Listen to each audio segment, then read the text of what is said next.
Hello and welcome to Morning Call for Tuesday, the 12th of March 2019. I'm Fab from Hamburg, as usually, where it's as usually grey and getting colder again. So it looks like spring has been temporarily halted. And I'm here to bring you the tech news of the day, which there are a lot. So we got a lot to talk about today. Hope you're doing good. Hope you have coffee. Good morning. Before we got into the show, I got some housekeeping to do. Mint for Pilo. There's some bad news. This will be the last show for this week. I'm sorry, but I got booked to do some emergency job, so I'll be heading off after this, and I won't be back until Friday in the afternoon, I guess. So I'll be back next Monday with more tech news. Sorry about that. Good morning, Papa Johnny. Hello. In more happier news, I now have more than 100 followers on this, which is great. So thanks to all of you. Thanks to my 13 subscribers, very much appreciated. And let's get right into the show. Don't want to spend too much time here. So currently the biggest news in the general tech field, I'm guessing, is the fact that several airlines have suspended the Boeing 737 MAX 8, which is the newest version of the Boeing 737, an airplane that has been in service.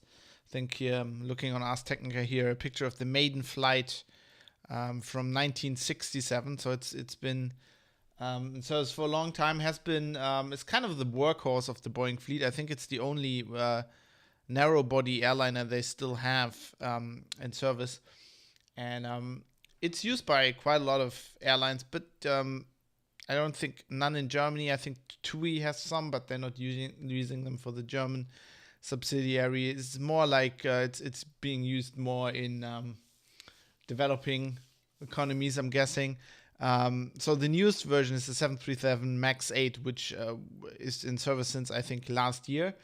And there have been 2 crashes now inside of 6 months that look eerily familiar. I mean, you will have heard of the Ethiopian Airlines flight that crashed on March 10th, so on Sunday. But there was a very similar crash in October, Lion Air Flight 610, and both crashes look very similar. So the plane, both very new planes, taking off from an airport and minutes later just plowing into the ground. In case of the Ethiopian, I think in case of both flights, the pilot was reporting problems, and so this is a very new plane. The current now several airlines have now grounded these and saying them this looks too familiar. That these 2 crashes look too similar. It looks like to be like a problem with the plane, and the current theory is that a new system called MCAS is at fault, and the MCAS is, oh god, I've forgotten what that stands for. I have to look this up now. The MCAS, Maneuvering a Characteristics Augmentation System. So what that is supposed to do is it's supposed to prevent the plane from stalling. So if an aircraft is flying too slow, it might actually crash because it's not generating enough lift. And the way to fix this is like usually if you're going down, like want to pull the nose up to go higher. But if your plane is in danger of stalling or is stalling, then pulling the nose up is actually counterproductive because it will slow down the plane. What you should do is pull the nose, go into a bit of a dive, pull the nose down, which is counterproductive because you're going even further down, but you're actually picking up speed, which will enable you at some point, like hopefully, to pull the nose back up because you have enough speed. Because that is counterproductive. I'm guessing it's been like if you're panicking, even as a pilot, if you know what you're doing, even as a pilot, you might not do it. And so I guess this MCAS system is supposed to do that for the pilot. Now the theory is that in case of these crashes, the MCAS has actually,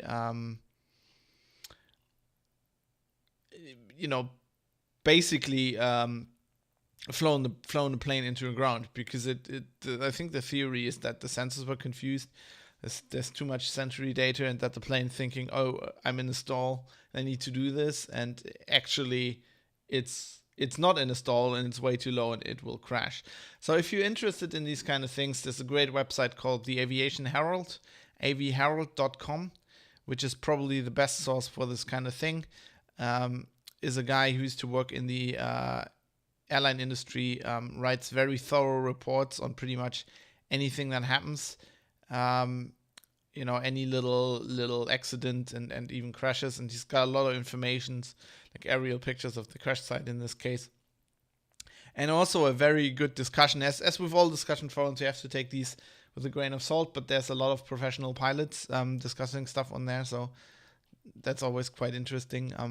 It's a great website for these kind of things. So if you're interested, keep an eye on the site. They're also always updating everything. As you can see here, if you're watching the video, the yellow stuff is stuff they've updated later, and this is definitely a story that I find very interesting that I will keep an eye on. So very, very, very interesting, and of course very sad because both these crashes were very bad crashes. He's also Aviation Herald, so if you look at the site, he's got like this indication system for like crashes, accidents, incidents, and stuff like this. And he's also updated the Lion Air crash, so that was near Jakarta in October, with new information, because I guess these are kind of connected. I guess it'll be a bit easier to find out what happened here now, because the crash that happened now happened over land, and this Jakarta crash happened over the sea, so they actually didn't find that many.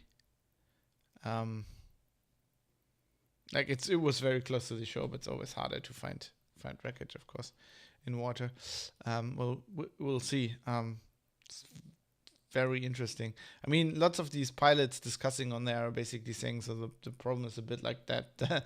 There's this divide between pilots, between Boeing and Airbus, and Airbus being known for like going fly-by-wire very early and being very innovative with stuff, and Boeing being kind of the like old school heavy metal airplane, nothing of those. Boeing took longer than Airbus to introduce all this fly-by-wire and fiberglass and lightweight technology and stuff. And they're basically saying Boeing went Airbus with this and didn't test it enough. I find it really interesting that this plane's been in production since 1966. I mean, that's one hell of a design. Anyway, let's move on. Another story I promised I'll update you about is the ongoing drama with Huawei. The Register getting a lot of mileage out of that, with just using Huawei in funny headlines.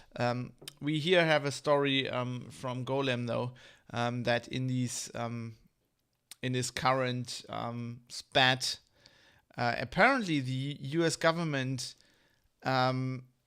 is basically threatening the German intelligence services now, saying that if you will, as you said, if you will let Huawei build technology into your 5G networks, then we will not share any intelligence with you, or will, cut down on the intelligence sharing, because you are basically you're not secure. Your communication channels are not secure. So reportedly, so this is the Wall Street Journal reporting this, reporting on a letter that U.S. ambassador in Germany, Richard Grenell, apparently sent to our Minister of the Economy, Peter Altmaier. Yeah. So it's basically saying, we can't keep you updated with stuff if Germany has like Chinese technology in its networks. And apparently, and this is interesting, they applied the same pressure to the UK. The Times is reporting on that. So I guess because the UK has also kind of backed up Germany on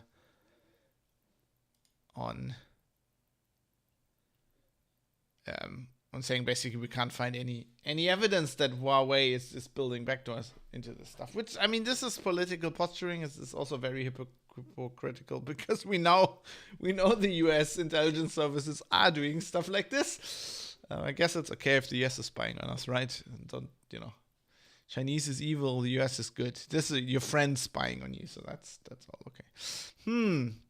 Yeah, interesting. This story will keep developing. We have news from Intel, where apparently they have a shortage of Core i3 and i5 processors, because they're having capacity problems with their 40 nanometer chips manufacturing.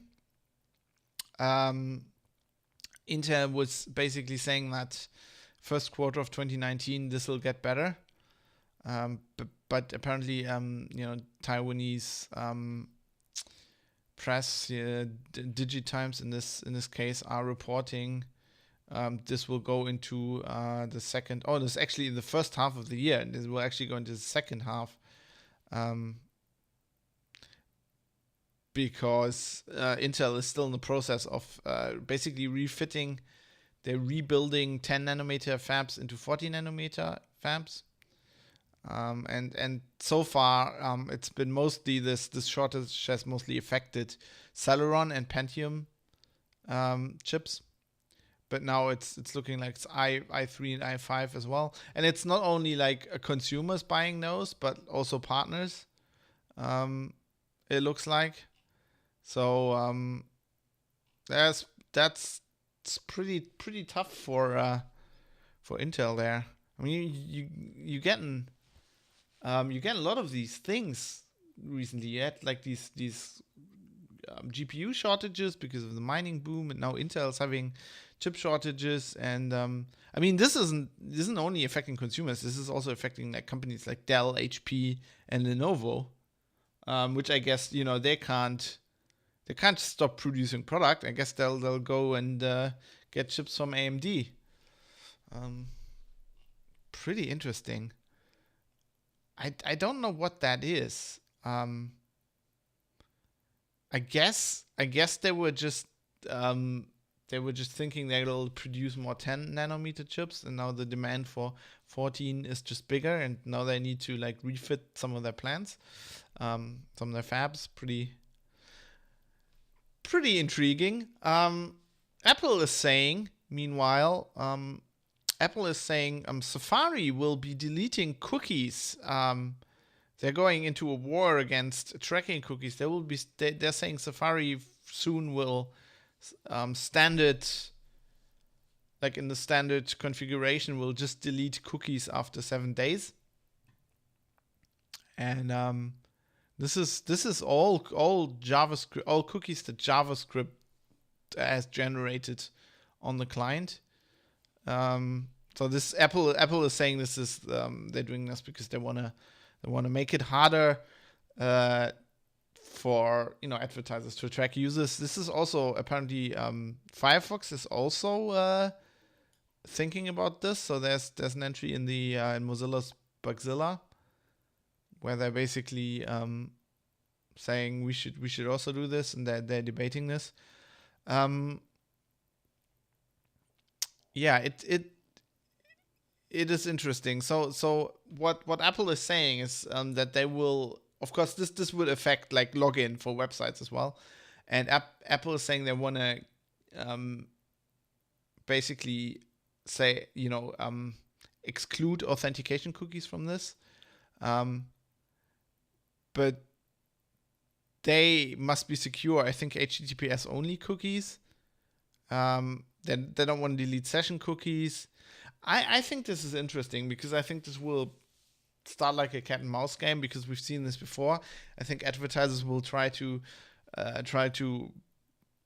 basically disguise their stuff as authentication cookies, I'm guessing. Also, there are still a lot of websites which are not HTTPS only. So, interesting. And I mean, there's nothing stopping advertisers from using HTTPS cookies for tracking. I mean,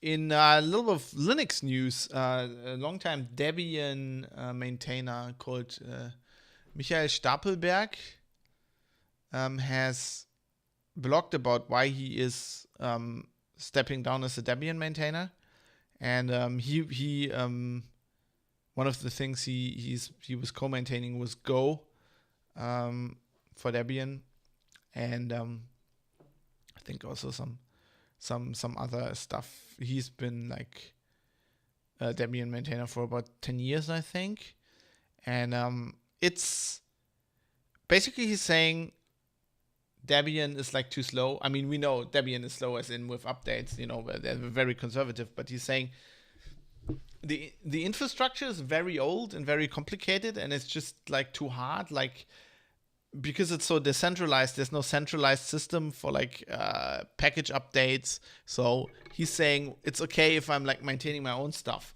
but if I want to have anything changed in a package that's outside of my control, and I guess with something like Go, this happens once in a while, if you're interfacing with lots of stuff, then I have to write emails to people, and because they have to change stuff on their side, and then it's also decentralized, and it's also separate, that like the infrastructure is very old, it's very hard to upgrade it, and also it like takes ages. Like if I as a maintainer publish a package to the repository, it'll take like minutes for that to get on there, and then it may take 7 to 8 hours until it's actually pushed as an update, which I guess is pretty bad, like for security updates. You really want those to go out quicker. And he's basically saying it's all like it's slow, it's old, it's decentralized. It's people don't want to change it because that would cost money, and Debian is of course like it's all run on a volunteer basis. There's no real tooling for changes like this. It's all very old school infrastructure, and everything's fragmented. You need to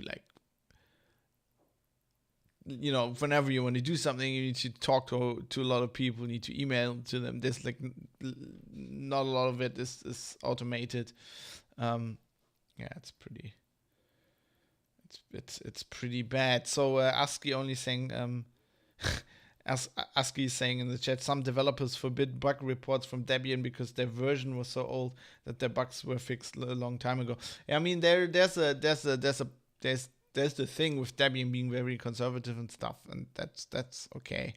I mean, I don't think this guy or anybody else is, well, I wouldn't attack like their philosophy, but it's like the problem is more that like this is all like sounds like it's like the build stacks very painful. It's like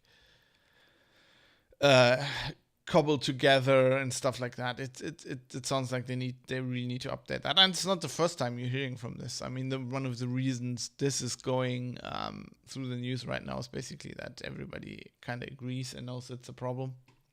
So I think Debian has some work to do. In what is becoming a Pepper Johnny says there's an old joke on bash.org which lists Debian in 3 variations. Yeah. In which lists like basically 3 Debian variations as rusty, stable, and ancient. Yeah, that's pretty true. But I mean, that's all their philosophy. I think it's worse that on top of that you're still dealing with like ages to even to get that updated. It just takes a lot of work. That's just, it's really bad. Anyway, what is becoming a segment on this show is EU laws and directives that are crap. And there's another one that is currently in the news, which is the EU is changing or wants to change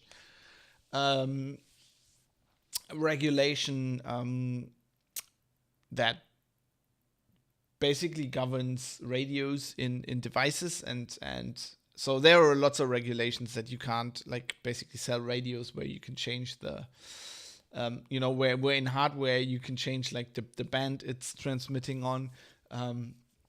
That is something you can only do if like you have an amateur radio license and stuff like that. Of course, there's software-defined radio, and that's where like the new regulation is coming in. Basically, the EU wants to outlaw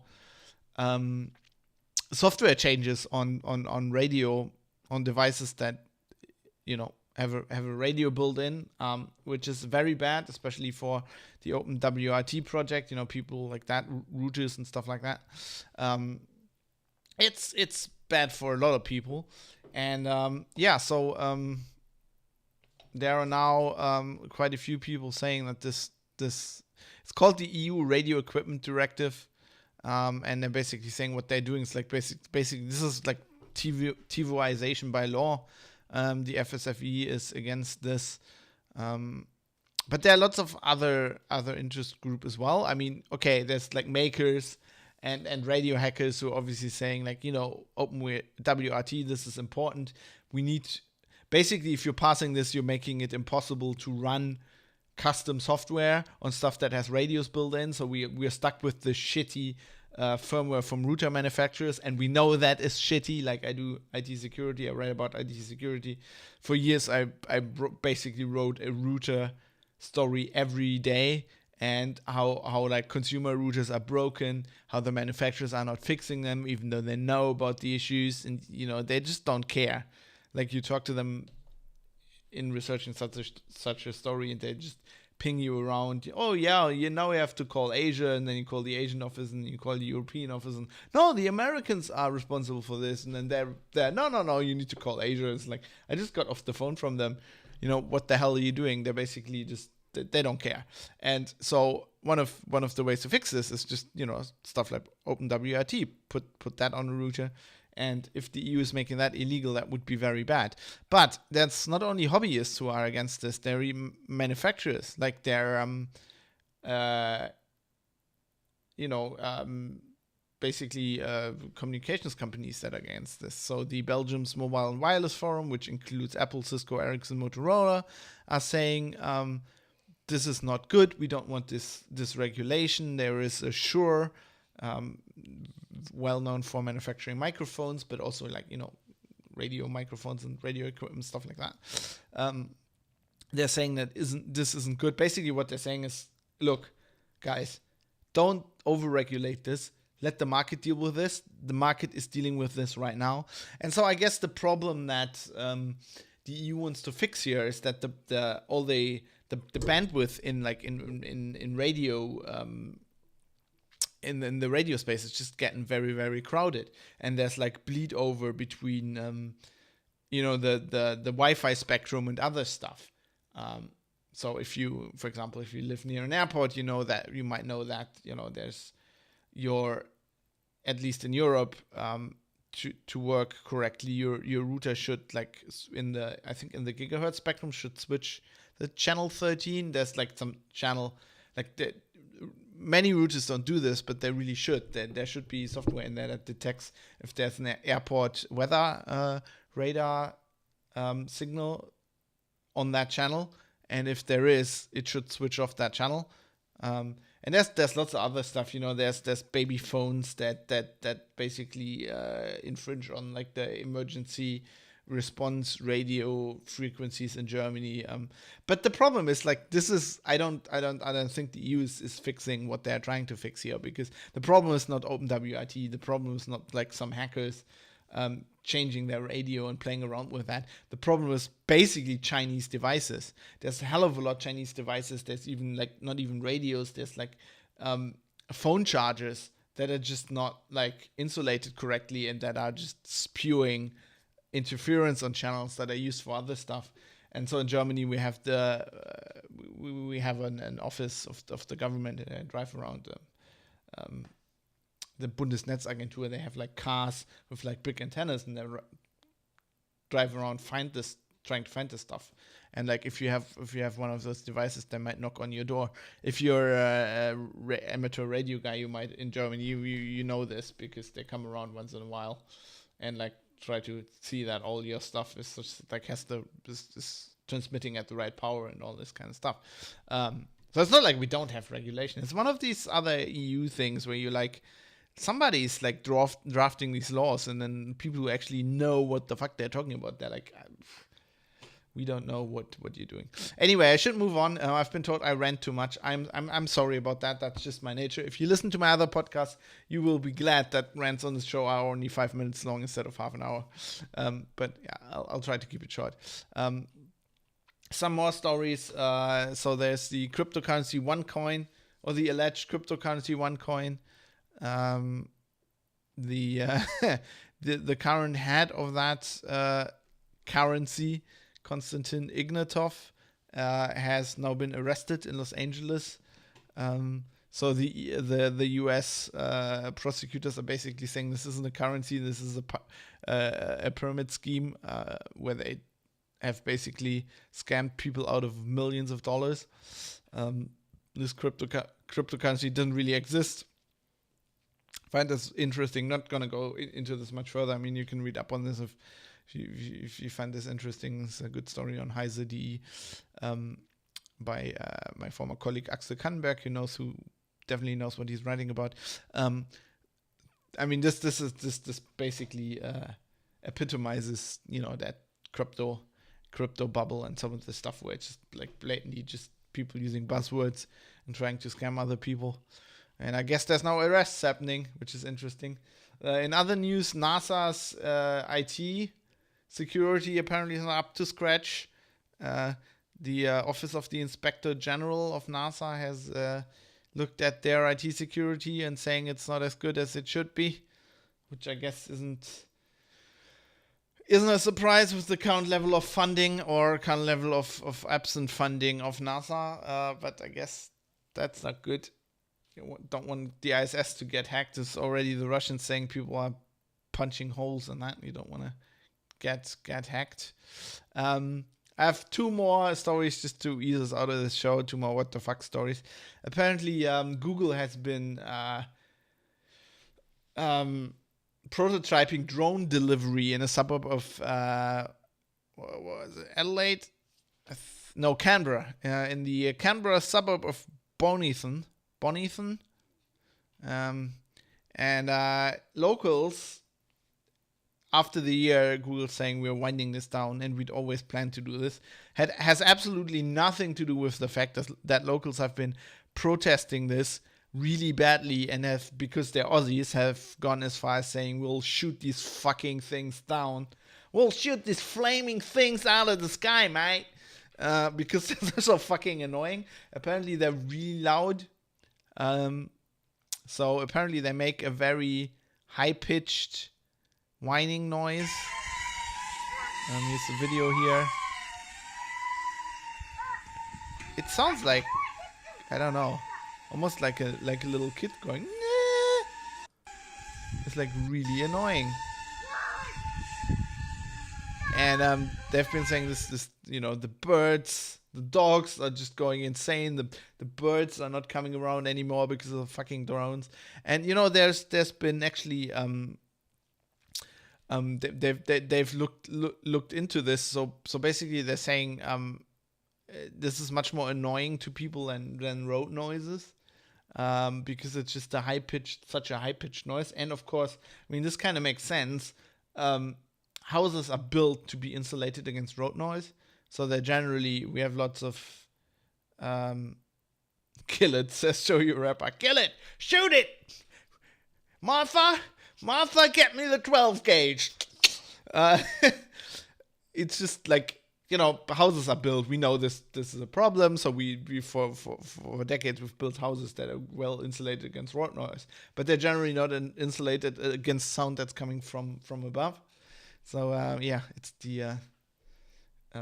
the bloody drones. I just love the register with their teaser image of like this Australian geezer in a Crocodile Dundee hat with like a rifle.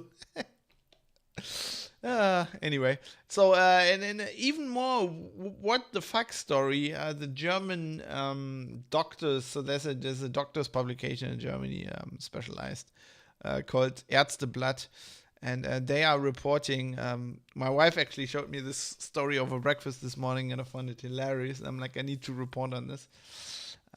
She works in a hospital, so this is actually, if it weren't so sad, it'd be actually really funny. I still think it's funny, but that's because I have a very black sense of humor. So, in the US, a 78-year-old patient went into a hospital, and got checked out, and the next day, he was actually he just had his grandchild visiting, and then the next day, and then a robot rolls into he's lying in his sick bed. Robot rolls in with like a screen, and a doctor tells him via like telepresence, video telephony, that the lung problem that they have checked out is fatal, and he's gonna die. Yeah, and basically they're saying, well, these telepresence things might be well and good to tell people something in the hospital, but you don't really want to. I mean, sometimes face to face might be good, like especially when you're telling somebody they're gonna die. I mean, this is worth bedside manner than Bones in like the original series. I mean, what the hell? So apparently this was the Kaiser Permanente Medical Center in where is that? Is that in San Francisco? Somewhere in the US. I'm gonna look this up. It's gonna do Ärzteblatt research that they should have done.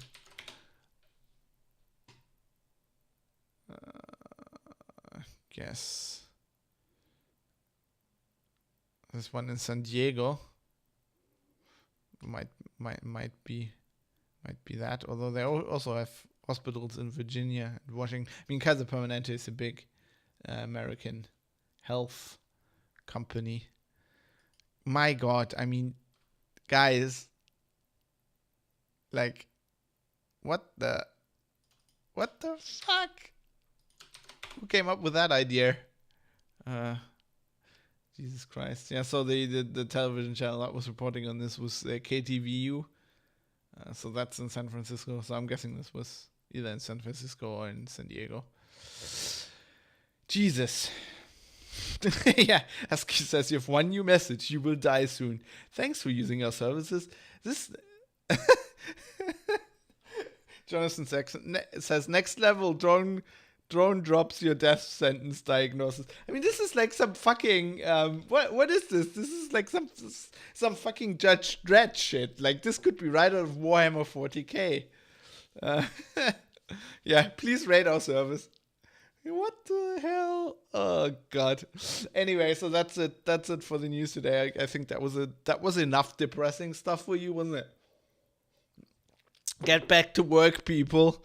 Thanks for watching. I appreciate it very much. I'm sorry that I can't update you the next few days, but I just basically have to earn some money and have to. I'll be hosting some conference, so that'll be interesting.